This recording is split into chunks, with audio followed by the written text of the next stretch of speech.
Hello, everyone. Welcome to The Wonder Show, episode 3. We have a special guest today. It's a little different from the first two episodes, or the last two, however you want to see it. Before I introduce my guest, I just want to touch on a couple of things. The first two episodes went super well. Today I'm my own technical director, but the first two episodes, Arturo Padilla was my technical director. I played some live music. The first one I thought went well. The second one, we had a couple of technical difficulties, but in the end, I think we prevailed. And I think it just shows the stick-to-itiveness that we have on this show, on The Wonder Show. And I think I have a good team. Ruben, the mentor, is always good at checking in, just giving me his thoughts afterwards. And so we're trying to make this show as best as we can. And so hopefully you get something out of it every time you tune in. So thank you for tuning, all of you. Let me know where you're from. So I'm going to be looking back and forth as I'm doing this. So this is the first time I'm doing this part, the technical part, but I'm excited. A couple of things I had a thought. Seeing or being around local businesses today, I was thinking, I know the holidays are coming and people are going to be doing their things of gift buying and all that. I would like to encourage, this is my PSA to everybody, I would like to encourage you to buy a gift card to maybe a local restaurant or a local shop. If you can't purchase things there for your family members, but I think if anything to help the local shops, because the COVID numbers have gone up, and I think it's going to affect these local businesses, these mom and pop shops who are relying on the local money. And so I encourage us to maybe promote and try to see if we can do anything to help them out. So even buying a gift card to that local coffee shop to gift to your families and all that stuff instead of Starbucks, right? We want to make sure these local businesses and the money stays here and we help our local community. A couple of other in-house, I want to make sure I continue to push the National Suicide Prevention Lifeline. We have 2 numbers, English and Spanish. Again, this is just another tool. Your family, your friends could be a tool for you.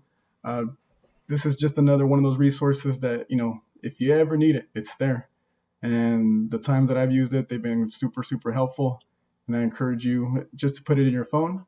And yeah, it doesn't hurt. It's not going to take that much space, I promise. Okay? And so if we can just continue to support those type of resources that help our community, are there for us to make ourselves feel better. And for all your latest numbers and what's going on with COVID, check out the Sac County Department of Health and Services website. And there you can see all the numbers, resources for testing, mental health, physical health, all the stuff we need to know, but here local, so that way you have all the local resources.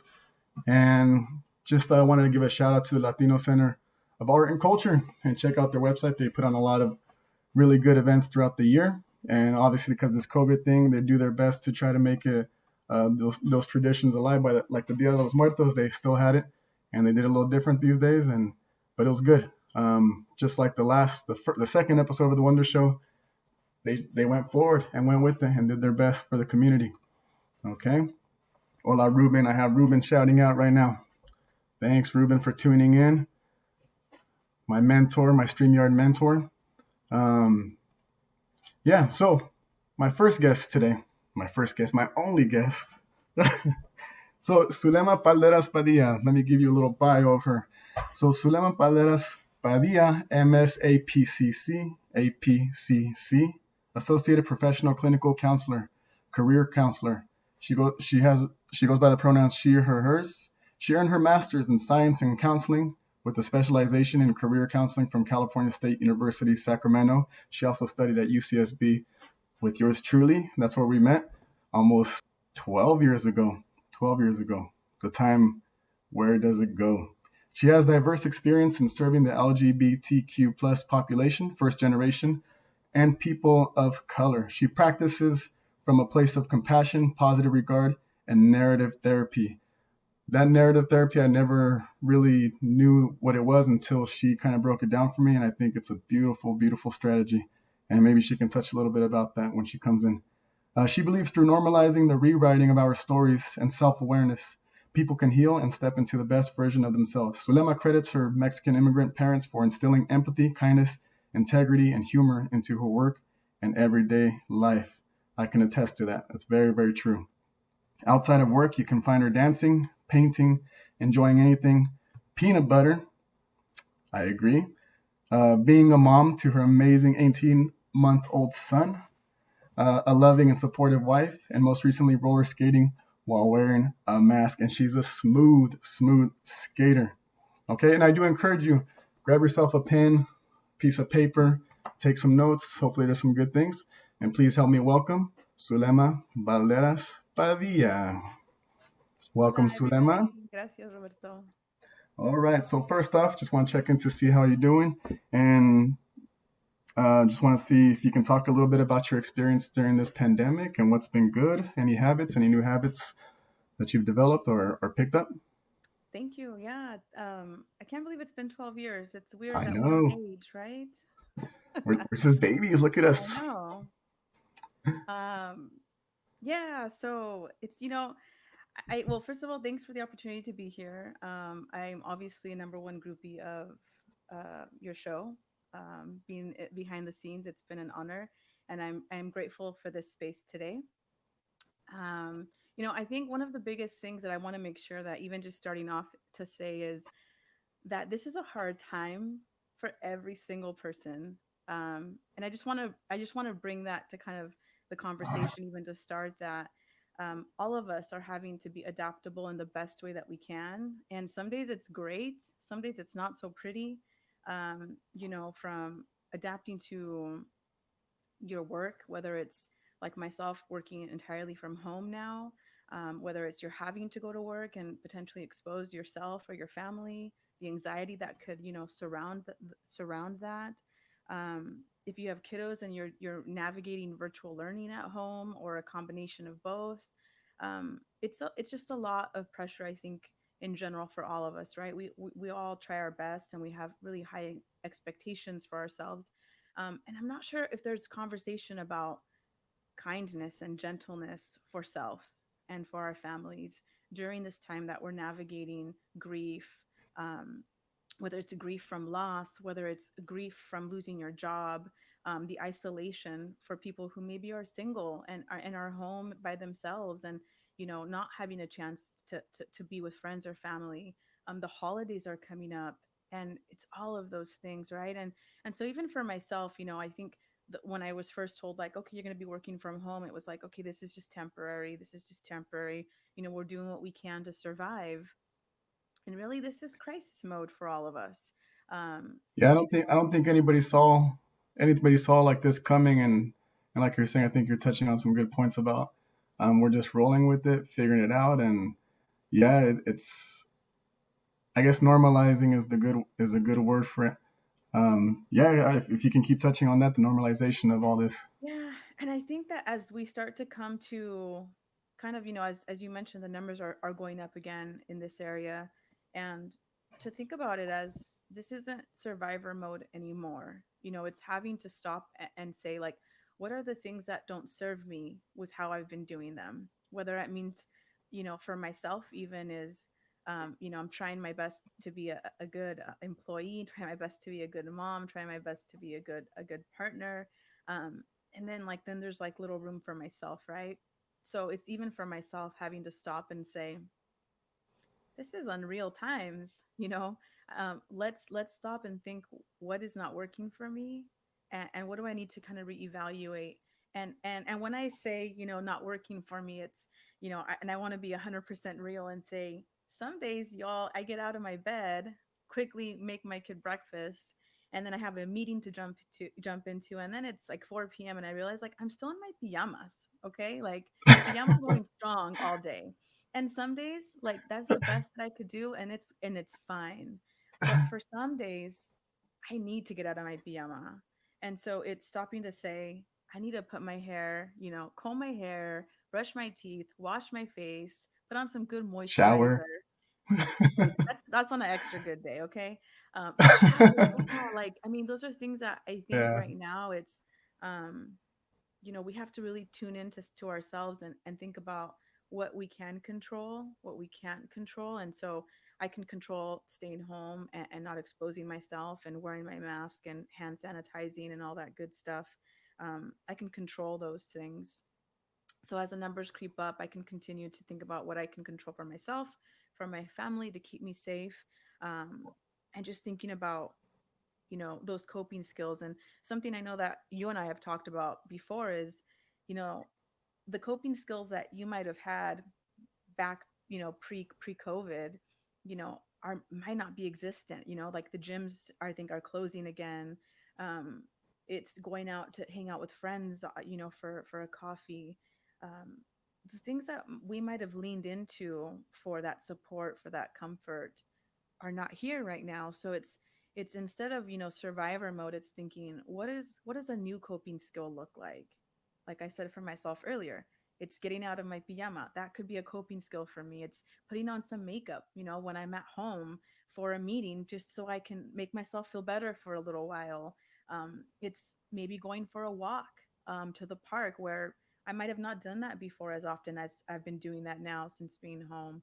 um, so really thinking about healthy coping skills versus unhealthy coping skills, whether it be food, unhealthy food, whether it be alcohol, drugs, substance abuse, when we're doing things that don't serve us, because we're trying our best to cope with, whether it be depression, anxiety, um, I mean, you name it. It's a hard time. So I think that's one of the big things that I would just kind of want to normalize for folks is that it's a hard time, that I invite you to kind of meet yourself with kindness and empathy, and also just to check in with, like, what doesn't serve me. I know for myself, and I'm going to be 100% honest, is food is my coping skill. When I can't control other things, or depression comes to visit me, it's, let's eat. Because it's gonna distract me. It tastes really good, it's rewarding temporarily. But for some people, it's online shopping. For some people, it might be, you know substance abuse. um, I mean, you name it. Really, what it is what I encourage you to think about is, what is my distraction? What am I running from? What am I numbing by using this thing? And so checking out your coping skills. Think about, is it serving you right? Does it honor your values? When I decide to eat poorly, it doesn't honor my value of health. It doesn't honor my value of family, because I want to be around for my son for as long as I can. So those are the things that, it's having that awareness to stop and kind of check in and question. So Yeah. I think you're this idea of you're doing it for your child, for your family. I think having a vision of what what you want to be when you coming out of this, or just in any near or farther future. I think it's important to maybe put yourself in a place and what it takes to get to that place, whether it's physical, mental. Maybe you want to get up a new skill and be this good, whatever it is. But I think um, having some sort of vision in the future, and like you're saying, like, I think that's a good point about what can I control, right? Because there's so much going on right now that we cannot control. And I think a lot of the things that we can maybe tune back from is also tuning too much into the news and social media. Maybe slow, dial that back just a little bit. No, I mean, in increments or whatever at your comfort level. But that could be, the CDC also has a list of things that you could cut back on, or recommendations to, in order to help yourself to de-stress. Mm-hmm. So I think this being part of the Wonder Show, I think you're touching on a lot of good things that each individual who's watching right now could wonder for themselves about themselves. And before we go on, Sulema, I just want to. A lot of people are saying hi, Sulema. Oh, hi, Marie. We got a lot of fans. We got Marie, Mayra saying saludos, Saludos. Mia, Hola. and the bear. Oh, got some raíces in the house. Represent another UCS beer. Okay. And one of the things, if you can talk a little bit about the National Alliance of Mental Health, Suli. Yeah, so this is an excellent resource. It's a national website where you can check in to find in all kinds of wonderful resources regarding mental health, whether it be learning about certain mental health illnesses, resources in your local area on how to find support for yourself, even for other people. It has a plethora of yeah, it's a great website. A lot of, like I said, a lot of resources and tools to navigate and it's always up to date. And like I said, we have local chapters, so you can find the information that is going to be local to you. So it's a great resource to have to check out. Very cool. Yeah, and that's one of the things I'm hoping to highlight with this. And again, just tap into these websites. These are all local too, so this is all for stuff in Sacramento that we can flex a little bit, support. They're there for us, Mm. for the community. And let's go on to the next little topic about practices or exercises that one could adopt. And at any point, if anybody has any questions for Sulema on any one of these topics, go ahead and put in the chat, and we'll try to answer as much as we can. But we're going to go on to practices. Any practices out there? Or for you, Sulema, any practices or exercises that you can Yeah. recommend?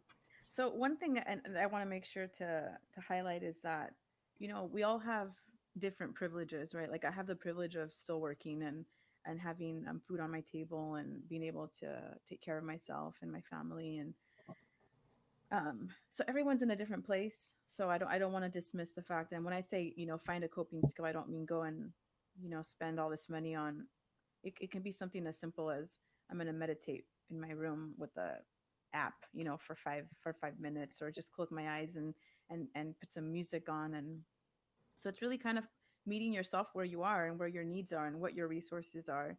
And so as I mentioned before, some days are hard, y'all. So one of my favorite things, and I've shared this with Roberto before, is when I'm feeling overwhelmed by life, and whether it be depression trying to visit me and convince me of different things, I will often ask myself, well, what are three things that are not wrong today? and and sometimes it's about gratitude. Sometimes it's as simple as the sun is out. I have a glass of water to drink, and I got to shower today. So um, if I can encourage on that, if I can encourage those who are watching, tell us one thing that is not wrong today. So just a yeah, little exercise, maybe to put you in practice, and it so could be anything. So it's up mhm, to you in your life. Tell us one thing that is not wrong today. And yes, if you can, please and, share, please share. please share. And if you can touch a little bit on that narrative therapy, because I think Hmm. Sulema and I kind of relate to that. At least I take that on because I know what it's like to hear that story in your head and who are you in that story, right? And you've done a beautiful job at kind of explaining that to me and making me self-aware about, what is the narrative that's going on in one's mind. Yeah, so if you don't know about narrative therapy, it's a cool way to practice. You don't have to be a therapist to kind of take on this practice. But really it's just the thought of the problem story that kind of comes to visit you. And so you can insert any problem story, and um, really thinking about the problem as almost like a third person externalizing that problem. And so let's just I talked earlier about depression, so let's just say that when depression comes to visit me, it tries to convince me of X, Y, and Z. And so if I think about depression as almost like a third person and not so much that it's me or my identity, a lot of people might speak and say, I have depression. With narrative, it's kind of removing yourself from the problem. So it's not, I have depression, but more so, depression is visiting me today, or depression is trying to convince me of such. So with narrative therapy, outside of externalizing, it's finding evidence in your life where that problem story isn't loud or isn't the dominant story, right? So if depression had its ways, when it came to visit me, I probably wouldn't be able to take care of my child. I wouldn't be able to get out of bed. I wouldn't be able to take care of my dogs and so forth. So when I'm having moments, is I can counter that story. When is depression not present? When is depression not the dominant story? I also have allies that I use against depression. Depression tries to bring allies too. Depression tries to bring sometimes anxiety, self-doubt, different stories along to kind of convince me that they're the dominant story. But then I have my allies, like for example, Roberto is one of my allies against depression. My spouse, music, dancing, those are allies against depression. And so, when that problem story tries to be loud, is sometimes I'll say that out loud, and I'll tell my spouse that the problem story is trying to convince me that I'm not a good mom. And then my spouse might say, well, that's funny because I saw you feeding him and you gave him a bath and you put him to sleep. And I think you're doing a really great job. And so, sometimes it's just literally the vocalization of it and articulating out loud when you can kind of stop and pause and say, hey, I don't think you're 100% right. Problem story. Can, Um, can so I it's show? a good practice. Oh, Sorry, yes. Zulema just gave me the sticker, and I think it just goes in line with what we're talking about right now. Yeah, it says talk to yourself the way you would to someone you love. And my sister actually made those for me, but it's one of my favorite quotes. Um, because yeah, I mean, and I think transparency is important, and I'm not coming in here as the expert, but rather I know what it feels like, and if I can bring some slight knowledge to help you kind of break free from that, then of course I'm going to be transparent with you all. But yeah, whether it's negative self-talk or anxiety trying to take over and overwhelm, and that problem story, is if you can just think about it as that third piece and externalizing it, especially right now, you guys, with everything going on with anxiety, whether it be negative self-talk, whether it be suicidal thoughts or suicide ideation. um, it has nothing to do with the fact that you're weak or anything like that. This is a hard time in general for everyone, and I want to continue to push that. Especially I feel like when you talked about earlier about social media, is you know you can make anything look amazing in a picture or a quick 30-second video, and very rarely do you find people that are actually posting truth and posting the hard things that people experience. And not that you have to, because I think those stories are sometimes sacred and they're up to you if you'd like to share. But you know I, I don't think we don't can. don't that that comparison, just kind of step away from Yeah, that for a moment. I was gonna say. uh, I think that's where we get caught up in like comparing one's life to your own, and just thinking like, man, they look like they're having fun, and it looks, why am I not like that? Why am I not feeling like mhm. that? And I just want to share a couple of people. Richard Falcon, the sun came up today. I have another day to make a difference. Atta boy, Richard. Beautiful. Thank you. Yeah, brother Bear, Tocayo. The weather today was not wrong. 80 degrees, and sun felt nice. I concur. Yeah, Jelly. thank you for sharing. I know Thank you. down Thank south you. weather. Yeah. Um, So yeah, that's a little bit about narrative therapy. Really, it's the practice of externalizing the problem. You are not a problem. You are beautiful, you are unique, you have so much to offer. And sometimes we have problems that try to visit us. That's all. And so just externalizing it and realizing that you have a lot of evidence around you that counters that story. You have people who are more than happy to be those allies against those stories. But it's about reaching out to those folks in your circle, in your community.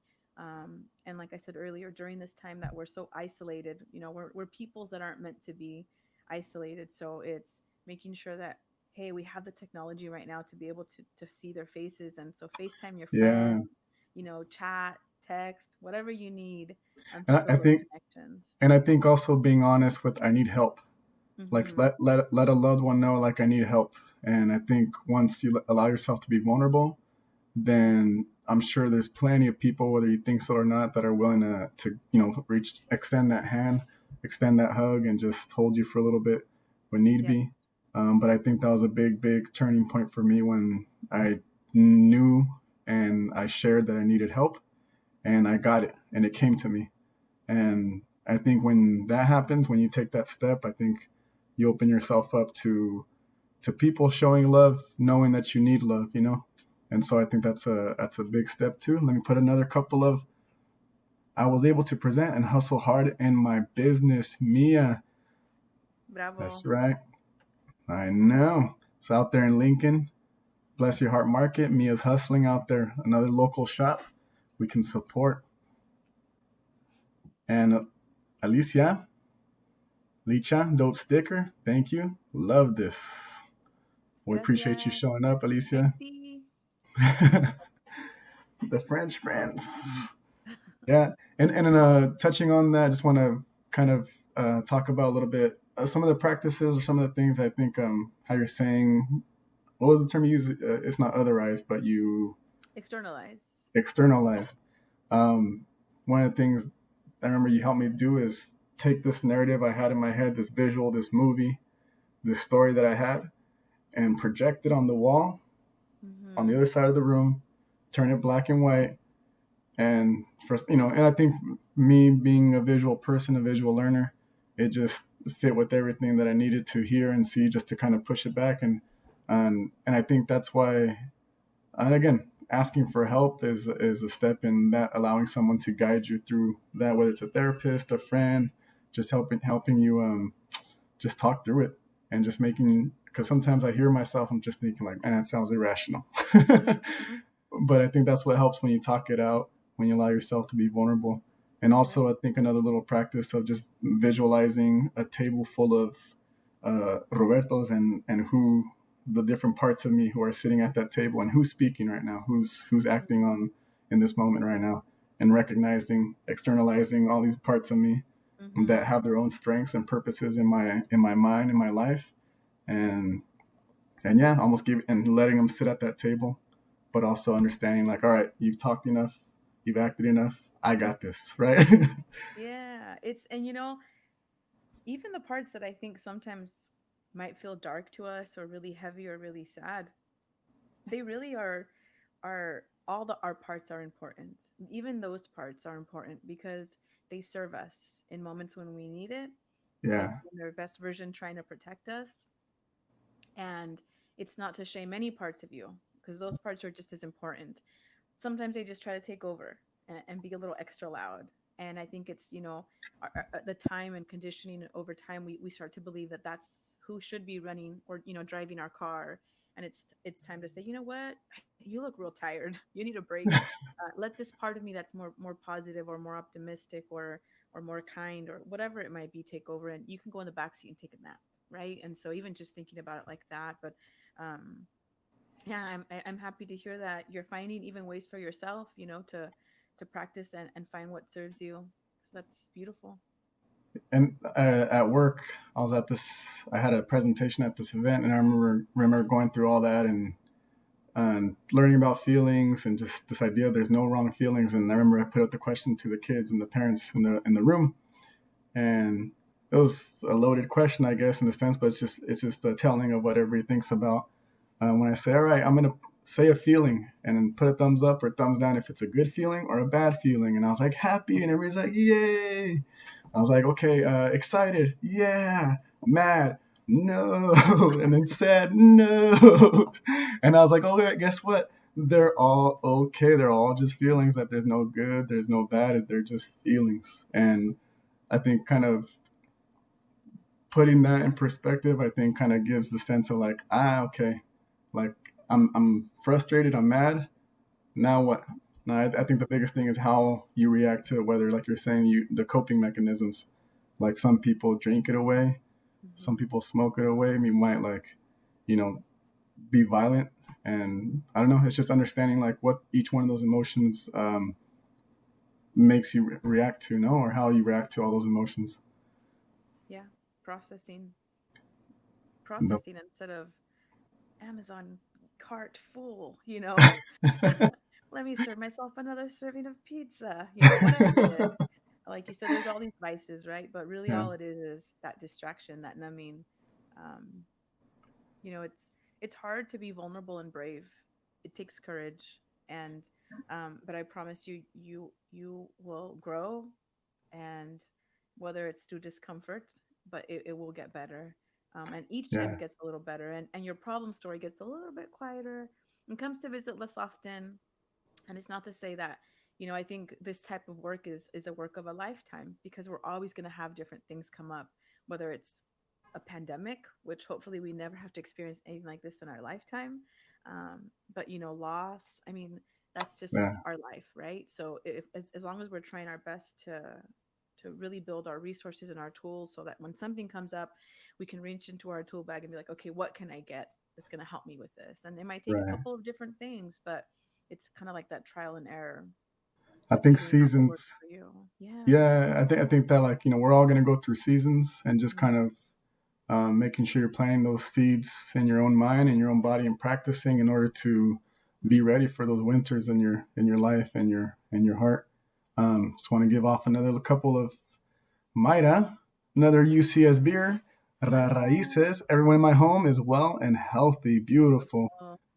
beautiful. And then we have a question from Mia. Can you all recommend some podcast audiobooks for this type of self care? Ooh. What Well, you let's see. Um, Thank you for the beautiful question, it's me as my sister, and she already knows this, but I do love Brene Brown. Brene Brown has some great things out there. Oh yes, the sticker. But if you want to know about more about narrative therapy and how to practice, I mean, you can just Google stuff um, for narrative therapy. I'm trying to think of there's Nopal Queens that's local here in Sacramento. One of my colleagues is one of the podcasts. She's a mental health therapist, and Nopal Queens, KWEENZ. They're all Latinx therapists, and he talks It's a about self podcast? care podcast, normalizing, just a lot of normalizing, but it's from that Latinx perspective and thinking about culturally also too. Um, I think from our culture, unfortunately, mental health isn't really spoken about as open. So they bring that perspective in it. So they have some cool stuff that you can check out. And Cool, I will do cool. some homework, and maybe for the next episode, Roberto, you can share some things Yeah, with your fans, yeah. The Wanderers. We'll the call them the wanderers. Wanderers. Um, for me, there's Jim Rohn, Rohn. He has a couple of talks. He's this gentleman from back in the day. I believe he's no longer with us, but he has a lot of talks about self development that I always like. I love his tone and his style of presenting, and just he talks a lot about the seasons. The one what I just mentioned, he talks about kind of sowing your seeds in the spring and getting ready for the winter. And the idea being just, develop yourself, because there's going to be winters in your business, in your life, in your health, and just kind of sowing those seeds for those type of situations. And Les Brown, Oh yeah. Les Brown. Yeah, he has some good talks too. Like he's really silly. He's a silly goose. I like my silly gooses. And so just that I believe he does have a podcast, but I just catch the YouTube videos and chats, and they're just audio, so you can just kind of play it in the background while you're working and doing your thing. If you can touch on this, Suli, the mindset kit. Oh yes. Actually, before you pop that up, and sorry Yeah, to take it down, will you no, put it's up okay. the 5 4 3 2 1 just really Oh, quickly? yes. If you're having a moment of anxiety, problem story coming roll out to visit you, and you're kind of feeling really overwhelmed in that moment, whether it be as a parent or just for yourself, is the 5 4 3 2 1. It's really simple. You find five things really quickly around that you can see. You go down to four things that you can touch, three things that you can hear, two things that you can smell, and one thing that you can taste. So if you're out walking, perfect opportunity. But if you're, I need to go into the closet really quickly because I'm about to have a meltdown, you think about 5 4 3 2 1. You don't have anything to taste. Just think about your favorite, dessert or your favorite whatever and how it would taste. But this is a way for you to kind of just de-escalate in that moment, and it just really helps with grounding yourself. And this is something that I practice myself. um, I even did it before the show started just to kind of get myself in a place a little bit more grounded. So just a little tip. I didn't want to forget that. Yeah, I think what what it sounds like, especially being present, is super difficult. I mean, that's why the meditations and all that works. And I remember one time you checked me on like, oh, what shoes are you wearing? And I remember thinking like, I knew why you're doing it, but it took me out, just like it took me to this place of like, oh, what shoes am I wearing? And well, where'd you get them? Yeah. And I love the simplicity of that, like how to just get yourself present or help somebody become present by just asking them something away from what's going on there in their own head. And even talking about shoes, I remember hearing this elder talk to a young person who's kind of going through addiction, and the elder told this young lady, he's like, you need to buy new shoes or do something, like, I don't know. He's like, just change your clothes, whatever you got to do in order to make changes in your life. And I was thinking about that, thinking like these things that we identify with, whether it's our shoes, we think that our shoes are a part of us, our clothes, and Mhm. the things that we do, the practices in our day to day that kind of reinforce who we are or who we think we are. And I think even sometimes we think to ourselves like, I wouldn't look good in that. It's like, well, why wouldn't you look good in that? Would you feel Mhm. good in that? Like, do you want to wear that? Then wear that. You know what I mean? And I think all these little things to kind of make you aware, like what's going on now. I don't know why I got on that little rant about shoes, but shoes seem to be part of it too. But also, um, yeah, just stepping into the version that you want to see for yourself. Yeah, I like it. Richard says, cool technique. Thank you, Oh, Richard. thank you, Richard. Gracias. And Alicia, Brene Brown has a really great TED talk on vulnerability. Yes, 10 minutes. I think it's wonderful. Watch it. She also has a Netflix special. I think it's still on Netflix. You should check it out. Okay. Lorena, she says, hi, Robe. And I said, hello. How are you? I'm fine. I'm lovely right now, so I appreciate it. Thank you for tuning in, Lorena. Okay. And so let me Okay, look at let's my go back to the notes. toolkit for Yes. parenting. Yes. The toolkit. So, yeah, Roberto just kind of asked me any shout outs for parents out there. And I'm only a parent, as in what, 19 months now, 18 months. But just But to be something that, sorry, to be fair, Sully, you've been very motherly for a long time. well, my friends call me Mama Cake, so I guess She's that's Mama true. and Mama Bear. Mama Bear, yes. Um, so, but one thing I think that I wanted to just, say again is that for those parents that are doing virtual learning at home, and maybe multitasking, working, or having your kids 24/7 in your house, and that break from being at school is a big deal. So one of the things, especially with virtual learning, I wanted to just touch base on was, I don't know if you all have heard of growth mindset versus a fixed mindset, but Carol Dweck is the person who kind of brought this to the attention of folks. But really, it's having the language and choosing how to speak to your child so that they can see that their mindset has the ability to grow and that it's not fixed. So instead of, if your kid says, oh gosh, I'm just not good at math, it's you just as simple as, oh, you're not that good at math yet. Just adding the yet invites for them to know that there's a possibility that it could actually grow into something else. Um, Even for when students are saying like, oh, this is easy, is even questioning more of, well, what can we do to make it more challenging for you? So encouraging them to continue to grow and to not settle. So growth mindset, Roberto put up the website there. They have a ton of resources for free and also in Espanol. So if you need that, check it out. Growth mindset is really cool. It's a really cool thing. The woman that kind of came up with this was in a or I'm sorry, an urban school in like Chicago, I think it was, and the kids were the scores for their reading and writing was like grade levels below, and she did this with the teachers for just 1 year, and in 1 year those students went from being like the lowest reading level, the lowest in math, to the highest in the district. So it just goes to show the power of language, and with kiddos, giving them the invitation that their mind can grow and that actually is possible for them to learn.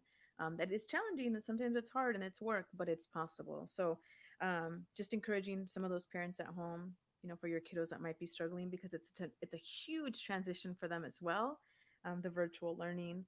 And then also, I'm learning really quickly that I have all these expectations as a mom and what I'd like to be, but there's no book. I can't go get a doctorate in mamahood. And so what I would just invite you to think about is be your kid's consultant, not the knower of all things. Invite them to use you as a consultant. It'll enhance their creativity. It'll improve their decision making skills. And support them when they make mistakes and encourage them that failure is okay. It's a part of the learning process. But it even gives you permission then to not be the knower of all things, and to really have this like investment with your child as their consultant. um, and just as much empathy and kindness and gentleness that I can just throw at you all today, to just encourage you to have that and wrap it around you all, whether you're parents or not, because this is a really hard time. And so I think if you come from that place, as I mentioned, as Roberto mentioned in my bio, always try to come from that perspective of empathy and kindness.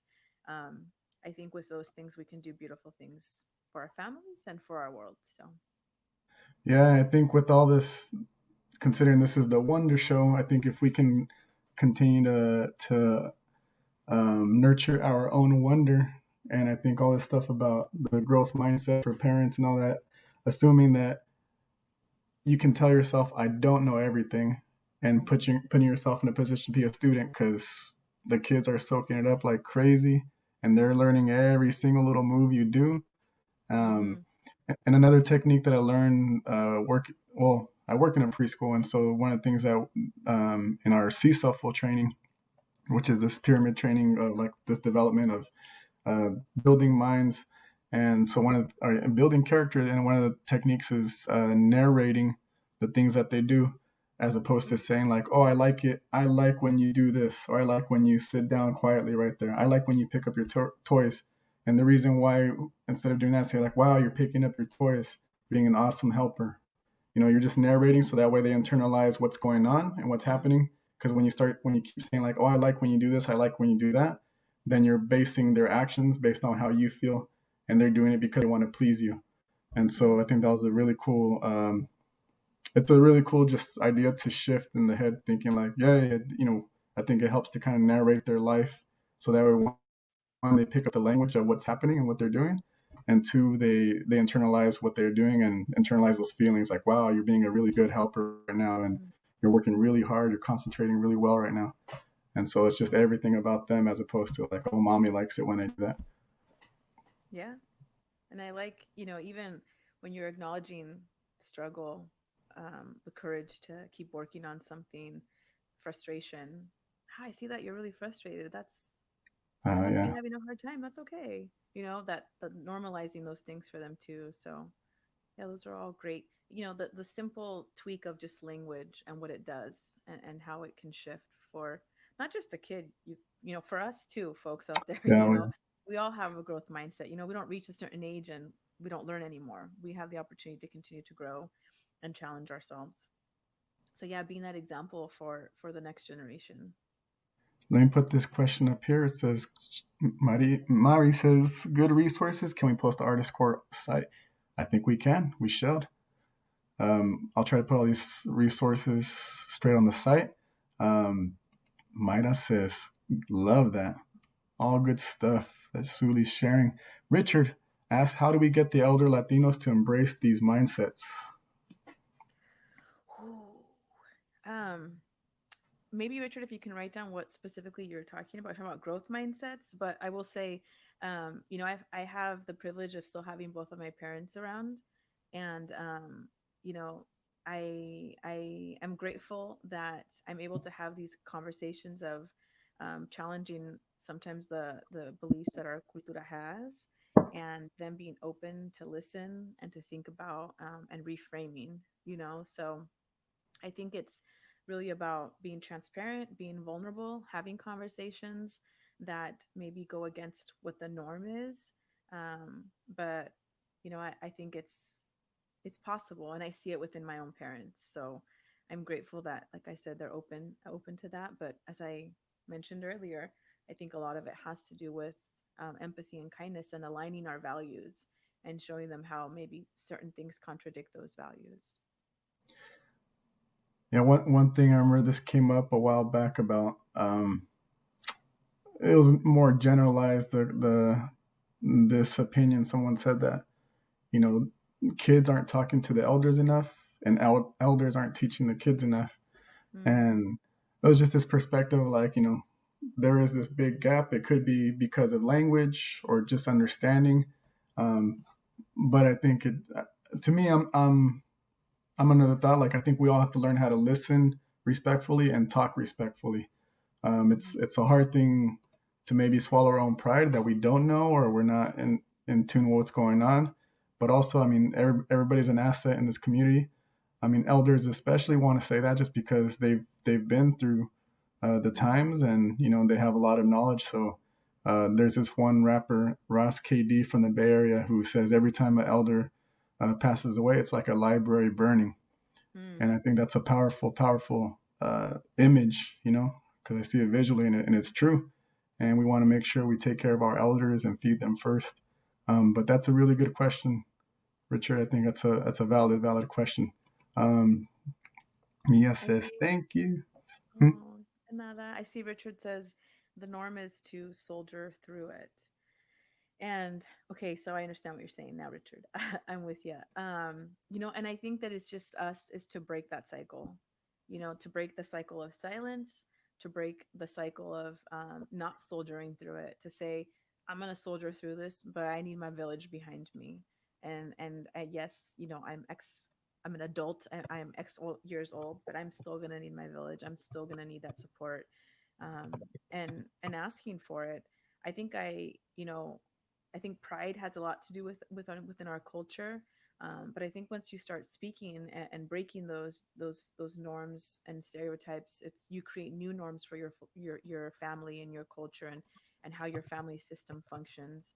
Um, and it's not to say that this is something easy because there's just generations and generations of what has been the norm. But for all you out there that challenge that norm, that reach out, that speak up, I applaud you because it does take courage to do that. But it's posible, si se puede. Yeah, yeah. So I was responding to Mia. She was asking for those websites, or sorry, Oh, cool, cool. those podcasts. So I put them in the chat right there. If anybody else has any other podcasts and stuff like that you recommend, put them in the chat so that way everybody can check them out. Again, the idea about the Wonder Show is not only promoting the stimulation of your own wonder, wondering what else is there in life and what else can I do to improve myself, but also just tap into the resources. On the bottom here, I have a new ticker, Sacramento Food Bank and Family Services. They have a whole mess of really good services, uh, diapers, food, classes, help with your citizenship. So tap into them. And especially, we are going through some funky times where jobs are getting lost. And so this is just another service that's provided by the community. And so we want to make sure we're flexing them and, making them useful because they're there for us, for the community.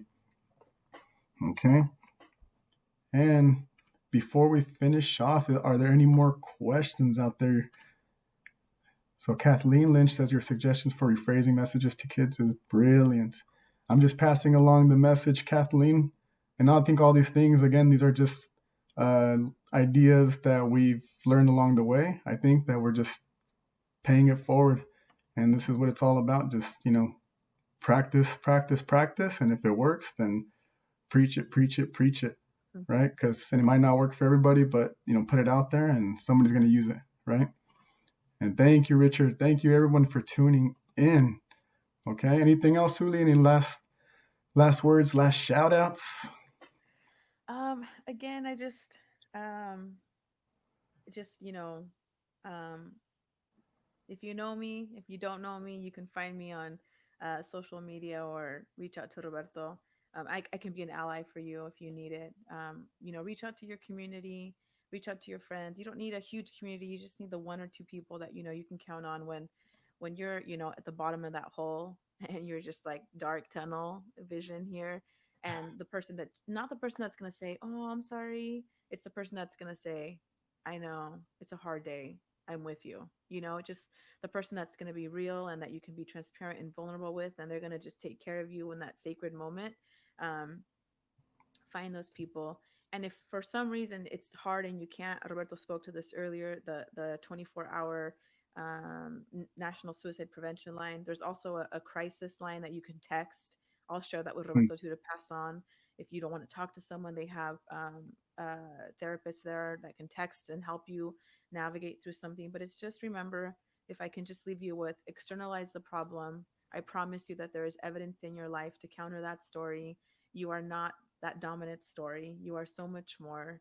And during this time, I just send you all my love and light to continue pushing through this hard and challenging time, and together as a community. And thank you, Roberto, for this beautiful invitation to be here. We are getting through it.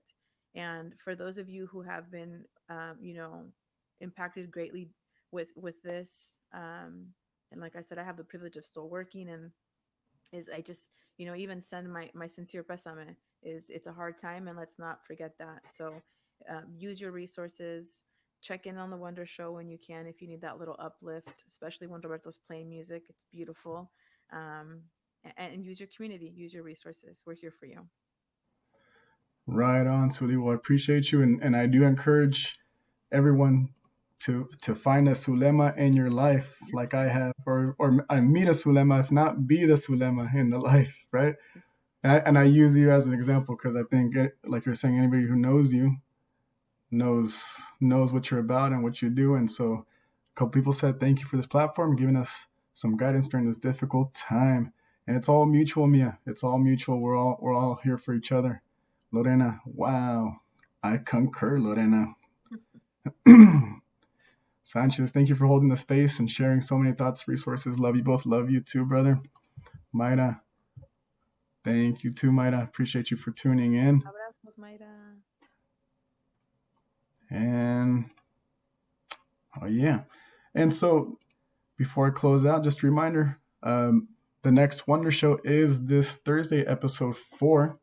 I'll be talking about a little more about more techniques, ideas that I learned along the way, working in preschools, and just these little exercises I think are super valuable in order to understand maybe where some of that wonder is coming from. And hopefully we continue to tickle that wonder. If you can, please follow. Let me find my banner here. Super formal. Latino Center. Go follow them. Check them out. And Sacramento Artist Corps. You can follow them on Facebook and Instagram. This is all this is put together by the Sacramento Artist Corps. There's a whole mess of where is it? Right there. So we're uniting against COVID-19. So a lot of artists they brought a lot of artists together, and a lot of young people from different disciplines, music, photography, and just showing up Sacramento style and representing through the creatives. And so Maria Costa says, gracias. Lorena says, thank you both. Well, thank you all for tuning in. I hope you got something out of this, and please keep coming back and check out all the other streamers. We have a lot of good shows coming out, and people doing a lot of good things. Okay, so thank you again, Zulema. I love you a lot, and we'll see you on the next one. Yeah. All right, people. Have a good one. Buenas noches. We're on our way.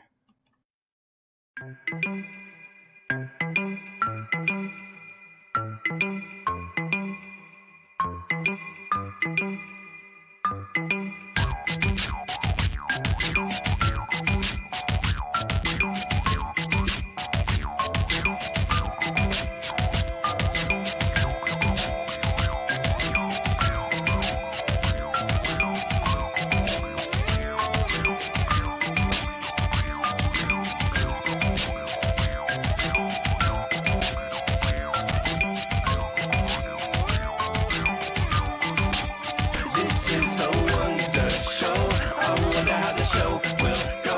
This is a wonder show. I wonder about it.